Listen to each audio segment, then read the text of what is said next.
और बात राम मंदिर चढ़ावा चोरी की।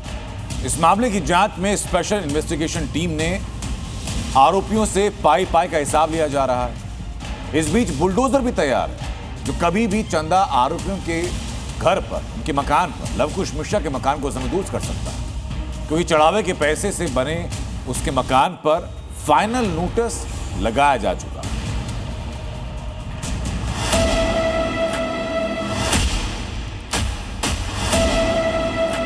अंतिम नोटिस इस पर चस्पा कर दी गई है।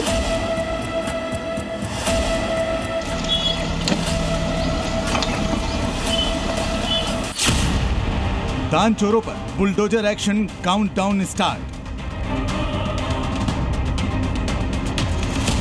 राम मंदिर में चोरी करने वालों से न सिर्फ पाई पाई का हिसाब लिया जा रहा है, बल्कि चोरी के पैसे से बने अवैध साम्राज्य भी अब बुलडोजर के टारगेट पर हैं।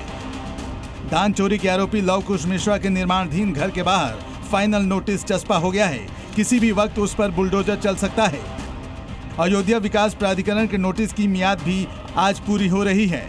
अगर पुख्ता दस्तावेज नहीं मिले तो बुलडोजर कार्रवाई हो सकती है। लवकुश मिश्रा के साथ ही अनुकल्प पर भी दान चोरी के पैसों से घर बनाने का आरोप है। लवकुश मिश्रा की पत्नी सुप्रिया मिश्रा के नाम ये जमीन बैनामा कराई गई थी और इसी जमीन पर निर्माण हो रहा था, मकान बन रहा था, लेकिन अब अंतिम नोटिस इस पर चस्पा कर दी गई है। यानी कि 15 जुलाई तक, कल तक समय दिया गया है। कल तक अगर जरूरी कागजात और इस मकान जो बन रहा था, इस मकान का अगर नक्शा विकास प्राधिकरण को नहीं लेकर पहुंचेंगे, यानी विकास प्राधिकरण को नहीं देंगे, तो इस पर सीलिंग की कार्रवाई की जाएगी। लवकुश मिश्रा ने राम मंदिर में काम करने के दौरान ही जमीन खरीदी थी जो उसकी पत्नी के नाम पर है। अयोध्या लखनऊ हाईवे पर मौजूद इस जमीन पर लवकुश मिश्रा 2 मंजिला आलीशान घर बनवा रहा था, मगर अब इस निर्माणाधीन मकान पर कभी भी बुलडोजर चल सकता है।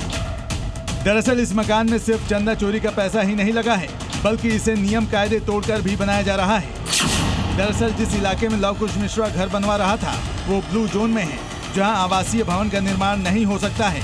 साथ ही नक्शा भी पास नहीं कराया गया था। ऐसे में बुलडोजर एक्शन 100% तय है, क्योंकि योगी का मैसेज क्लियर है, जो भी अवैध होगा उस पर बुलडोजर चलेगा ही। कब्जा करेगा, बुलडोजर आएगा, संपत्ति को फिर से जब्त करवाएगा, अवैध कब्जे को तो हटाएगा ही हटाएगा। राम भक्तों की आस्था से खिलवाड़ करने वालों पर सिर्फ बुलडोजर का खतरा ही नहीं मंडरा रहा, बल्कि योगी सरकार आरोपियों से रिकवरी की भी तैयारी में है। जेल में बंद चढ़ावा चोरी से पाई पाई का हिसाब लिया जा रहा है। यूपी पुलिस ने चढ़ावा चोरी के 2 आरोपियों सुभाष श्रीवास्तव और राम शंकर मिश्रा को 14 घंटे की रिमांड पर लिया है। इससे पहले योगी फोर्स ने दोनों से सवालों की लिस्ट तैयार कर रखी है, क्योंकि महापाप का पूरा हिसाब जो करना है। पुलिस को रिमांड मिली है और उम्मीद की जा रही है कि इस पूछताछ में जो चढ़ावा चोरी होता था उसका बंटवारा कैसे करते थे, उन पैसों का ये लोग बंटवारा कहाँ करते थे, कैसे करते थे और कौन कौन लोग इसमें शामिल थे, उन सभी बातों पर पुलिस जो है वो आज पूछताछ करेगी। हैरानी की बात है कि सुभाष श्रीवास्तव को भ्रष्टाचार के आरोप में एक सरकारी बैंक से निकाला गया था और राम मंदिर में इसने चढ़ावे की गिनती के काम में जगह बना ली। खास बात यह है कि सुभाष श्रीवास्तव राम मंदिर में मुफ्त सेवा देता था, ताकि चढ़ावा चोरी के काम को बिना किसी बाधा के जारी रखा जा सके और भगवान के नाम पर चढ़ावे की चोरी होती रहे। इस बीच एसआईटी सूत्रों के हवाले से बड़ी खबर आ रही है कि एसआईटी ने भी अनिल मिश्रा को ही साजिश के लिए जिम्मेदार ठहराया है। अनिल मिश्रा को राम मंदिर ट्रस्ट से पहले ही बाहर किया जा चुका है। अनिल मिश्रा पर ट्रस्ट में 125 से ज्यादा भर्ती कराने का आरोप लगा है। बैंक के कहने के बावजूद अनिल मिश्रा ने कर्मचारियों को बदलने नहीं दिया। और तो और अनिल मिश्रा पर कमीशन खाने का भी आरोप लग रहा है। अब एसआईटी की जांच अनिल मिश्रा की संपत्ति की तरफ भी घूम गई है। ये पता लगाया जा रहा है कि ट्रस्ट बनने के बाद अनिल मिश्रा की संपत्ति कितनी बढ़ी, पैसे कहां से आए और पैसे कहां खर्च किए गए। इन सवालों का जवाब मिलने के बाद ही चंदा चोरों का पक्का हिसाब किया जाएगा।